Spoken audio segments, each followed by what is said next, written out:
Hi everybody, welcome to this week's video. Let's go ahead and get started. Today I'm going to cover three core topics. Firstly, I'm going to introduce you to the Cantigas de Santa Maria in the political and cultural context of the Reconquista. Next, I'm going to talk about Iberian Jews and Muslims as others within the Christian kingdoms of the Reconquista of Spain. And lastly, I'll talk about the Reconquista imaginings of the Virgin Mary as La Conquistadora, or the Conqueror. The Cantigas de Santa Maria translates into the Canticles of Holy Mary, and it's a collection of 420 plus songs that were written or commissioned by King Alfonso X of Castile, who lived from 1221 to 1284. This is a song collection of monophonic songs in which the Virgin Mary is mentioned in almost every single song. Each song tells a story in which the Virgin Mary appears, offers miraculous aid, divine help, or facilitates the conversion of a Muslim or Jew. The Cantigas de Santa Maria is an expensive state-funded project. They were compiled in illuminated manuscripts in which everything was written, painted, illuminated, decorated by hand. There are four manuscripts that survive, two in the El Escorial Library in Spain, one in the National Library in Madrid, and one in Florence, Italy. Today, the Cantigas de Santa Maria are studied by scholars of cultural studies for the representations of Jews and Muslims in the Reconquista Spain. By Alfonso's reign, the Reconquista launched by the northern Spanish Christian kingdoms gains ascendance in the Iberian Peninsula. In 1212, Fernando III, who's called the Saint King of Castile and who's Alfonso's father, wins the Battle of Las Navas de Tolosa, which gives the northern Spanish Christian kingdoms clear dominance in the Iberian Peninsula for the first time. Here I have two maps of Spain before and after the Battle of Las Navas de Tolosa. In the image on the left, which is the territory of Spain before the landmark 1212 battle, you can see the area in yellow in the south, which is the territory that's held by the Almohad Empire. And you can also see the clear dominance of the Kingdom of Castile in the center over here. And the image on the right is an image of Spain after the Battle of Las Navas de Tolosa, where the Spanish Muslim kingdoms are basically limited towards Granada here in the south, which survives by becoming a client state to Castile, paying it yearly tribute. And also Murcia, which is in dark pink alongside Granada. Murcia will be conquered in 1270.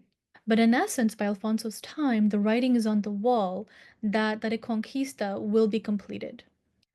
Gaining the upper hand in the Reconquista for Aragon, Castile, Leon, and Portugal means that these kingdoms now have an incredible expansion of territory and thousands of new subjects who are Jewish or Muslim.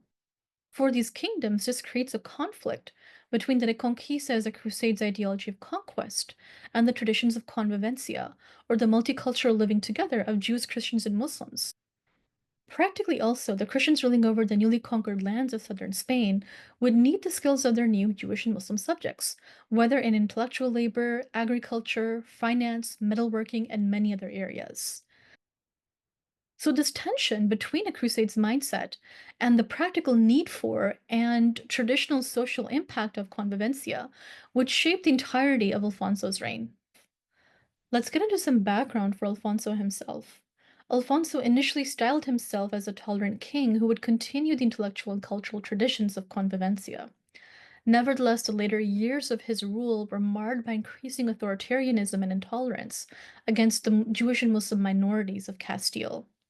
This is important because we need to understand a bit about Alfonso and the political and cultural tensions that he was embroiled in to be able to understand some of the dynamics that we see at work within the Cantigas de Santa Maria. Most scholars agree that Alfonso himself didn't write all of the cantigas. It's most likely that he commissioned a group of poets, troubadours, and musicians to create the song and their music. However, it's also likely that he wrote some of the cantigas himself as well. So it would be accurate to think of Alfonso as a co-creator.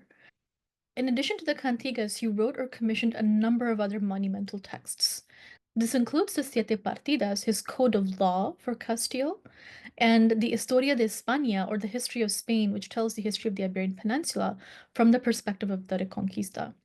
So Alfonso is somebody who is very invested in his persona as a scholar king, but at the same time, there's a certain legacy of the Crusades and masculinity and chivalry, which his father, Fernando III, certainly embodied, that he feels that he must carry on as well. To some extent, we can see the Cantigas of Santa Maria as a testimonial to Alfonso's royal power, and also to the tensions of mediating between the Crusades and the practical necessities of managing a multicultural and multi-religious society. Through its representations of Jews and Muslims in the conversion stories, the Cantigas of Santa Maria aim to disseminate propaganda for Alfonso X's reign, to create a national culture for the expanding Kingdom of Castile, and to reflect on the role of diverse groups within a multi-ethnic and multi-religious Spanish society. Nevertheless, the text also voices the persistent and entangled anti-Semitism and Islamophobia in medieval European societies. As scholar Amy Remmert-Snyder has pointed out, there's a contradiction between the Cantigas representation of the Virgin Mary as a conquistador and the biblical version of Mary as a maternal figure of tenderness, pity, and piety. As a student of mine brilliantly put it in a previous semester, the Cantigas of Santa Maria are not religion, but rather biblical fan fiction, that is, literary storytelling for specific cultural purposes. It's also important to take stock of the Cantigas' imagination of otherness through Jews and Muslims, because this will shape the template for representations of Asians, Africans, and indigenous Americans in Spain's post-1492 transatlantic conquests. In this part of the presentation, I'm going to show you some of the illustrations that accompanied some of the songs in the Cantigas. As I've mentioned, every song in the Cantigas collection involves the miraculous appearance of the Virgin Mary, often in the context of the conversion of a Jew or Muslim. On this slide, we have the illustrations for Cantiga 192, which is the story of an enslaved Muslim and of an Iberian Christian couple who refuses to convert to Christianity. To get him to become Christian, the couple imprisons him in a cave where he is tormented by devils. While he's in the cave, Mary appears, quote, to show him the way so that he may not burn in hell's stinking fires, end quote. As the story goes, the Muslim confesses his error to his master, is baptized, and thereafter leads a good life. Let's take a closer look at the illustrations. In the right-hand part of the image on the left, we can see the enslaved Muslim kneeling before his masters.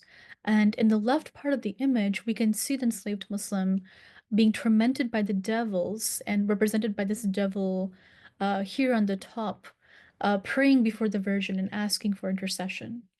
And we get another sequence of the story on the right. So here on the right-hand part of the right image, we have the enslaved Muslim praying before the Virgin and Christ. And on the left part of the right-hand illustration, we have a scene of the baptism of the enslaved Muslim, presided over by his master. And you can kind of see the master over here. This image is a bit discolored, but you can see the color continuations between the red cloak over here and the blue garment here as well. We can also tease out other imaginaries of otherness at work within these images. The most obvious thing to note is the black skin color and the racial phenotype of the enslaved Muslim. So he's represented in very racialized ways. We can also see a certain correspondence between the image of the devil and the pose of the devil and the kneeling enslaved Muslim. So you have this sort of like curved upward motion of the hands of the devil figure on top of the cave and the enslaved Muslim. The up-tilted face again, as there's a parallelism here. I would say that this illustration is also linking the two figures of the enslaved Muslim and the devil by a shared correspondence in African textured hair. So we can clearly see a linking of the figure of the Muslim as other, and specifically a Muslim of a lower class or enslaved background, with Africanness, and also with imaginaries of demonism, right, with the devil. Within a spiritual sense, this imaginary also has a very clear binary dichotomy in terms of one either sides with the Virgin and has grace and salvation and enjoys her favor and has a respectable social life, or one sides with the devil and is condemned to everlasting torment not only in one's social life, but also in the hereafter. Let's also discuss Cantiga 46. In this cantiga, you have the story of a Muslim man who returns from Jerusalem with an image of Mary, which he, quote, keeps respectfully in the house, end quote. So the language of the cantiga, the description of the man keeping the icon respectfully in his house gestures towards Muslim veneration for Mary as an exemplar of chastity and piety, and as the mother of Jesus, who in the Islamic tradition is seen as a messenger and prophet rather than as the son of God. As the story of the Cantiga goes, the man gazes at the icon and is unable to understand how anybody could believe that God could be born of a woman. The man declares that it would take a manifestation of God's power to make him believe. Immediately, the breasts of Mary's icon, quote, turn to living flesh and begin to gush with milk in flowing streams. The man calls a priest, is baptized, and has many others convert as well. So here the Muslim man is depicted wearing a beard and oriental-looking clothes, but with fair skin. The fair skin visually distinguishes him from the enslaved Muslim in the earlier Cantiga, speaking to the way otherness and racial differences are intertwined with class. Being a member of the upper class, even if you're part of a different religious group, is given value in the Cantigas and made visible through markers of race, status, and cultural power. As the story in this Cantiga relates, this nobleman's conversion inspires the conversion of a whole community. Now let's take a look at some examples of how the Cantigas other Jews. Cantiga 34 is set in the city of Constantinople, and it tells the story of an icon of Mary that is so beautiful that not another to equal it could be found. The Cantiga relates that this icon is stolen by a Jewish man who hides it under his cape. The Jewish man then throws the icon into a privy, that is to say, a toilet. Quote, then he sat down there and desecrated it shamefully. End quote. In medieval Europe, including northern Spanish kingdoms, there is the predominant anti Semitic trope of the Jew who is filled with anger and commits violence against signs and symbols of Christian identity. The Cantica then relates that the devil arrives, he kills the man, and he takes him to perdition. Though the Virgin Mary is not overtly referenced in the story, there is an implicit understanding that it is through her miraculous agency that the devil appears to take this man's life and to take him off to hell. Let's take a look at how the othering and the anti Semitism is at work within the illustrations. In the image on the left, you have an image of the Jewish man holding aloft the icon of Mary and Christ.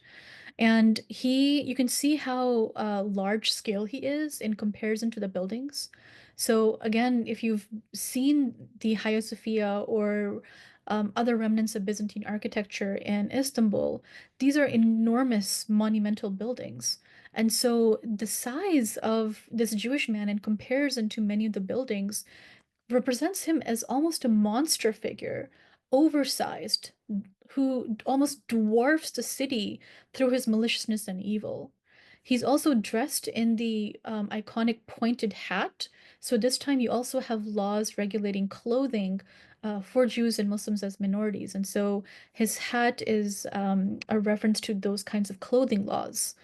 And in the image on the right, you can see the man throwing this icon into the privy, and you have an image of the devil appear behind him, who is again about to strike him and take him off to hell.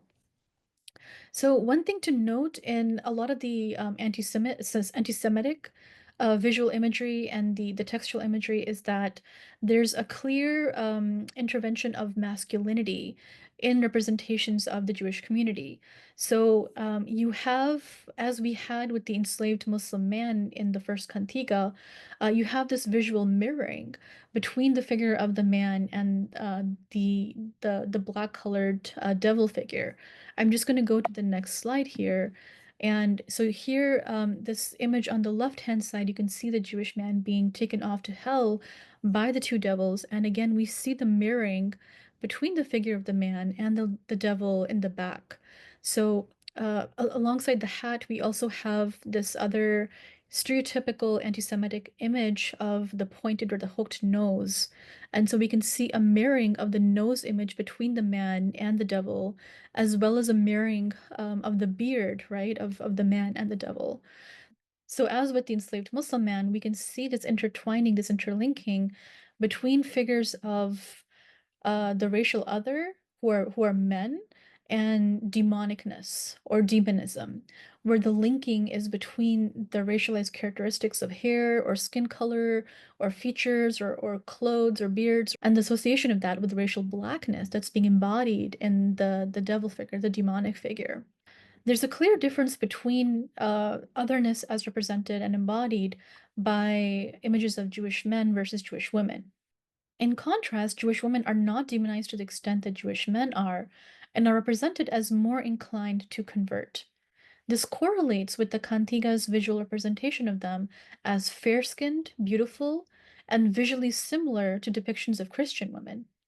We can look at the story and illustration for Cantiga 89 as an example.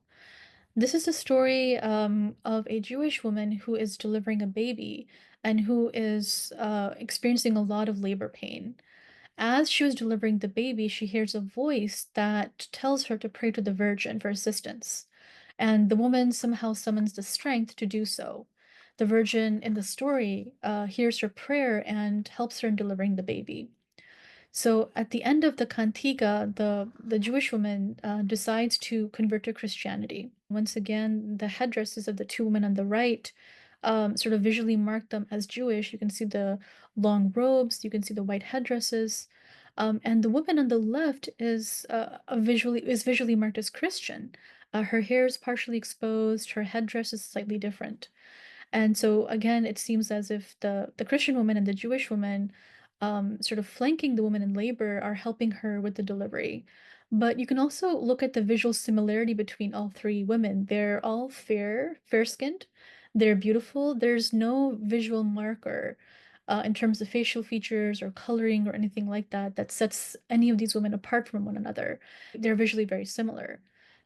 So, in summary, with the two cantigas that are directed towards the otherness of Jews, we can see the influence of gender play a role in terms of how anti-Semitism gets directed and much more targeted towards male figures as opposed to female figures. I'm going to end this video by giving you some context as to why the Virgin Mary is imagined in these ways in representing the otherness of Jews or Muslims in the cantigas. During the Reconquista, key Christian religious figures become appropriated as icons and symbols of military conquest over the Spanish Muslims and Spanish Jews as the frontier wars continue. So this is made clear in icons and statuary that are crafted during this time period, in which again she's imagined as a conquistador, a conquering figure. So you have accounts in this time when crusaders have visions of seeing the Virgin Mary on the battlefield. There are battle cries of Santa Maria or Saint Mary, Holy Mary, that are shouted, at key moments during the battle or before a battle.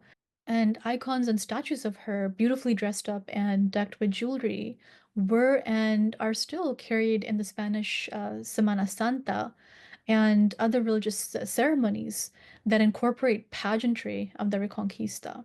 One thing to note is the theme of biblical fan fiction, and there is this incredible devotion and incredible engagement with this figure. But at the same time, there's also a clear cultural fusion that's taking place in this reimagining of the Virgin Mary with older Iberian pagan warrior goddesses and Roman goddesses. Take care, and I'll see you next time.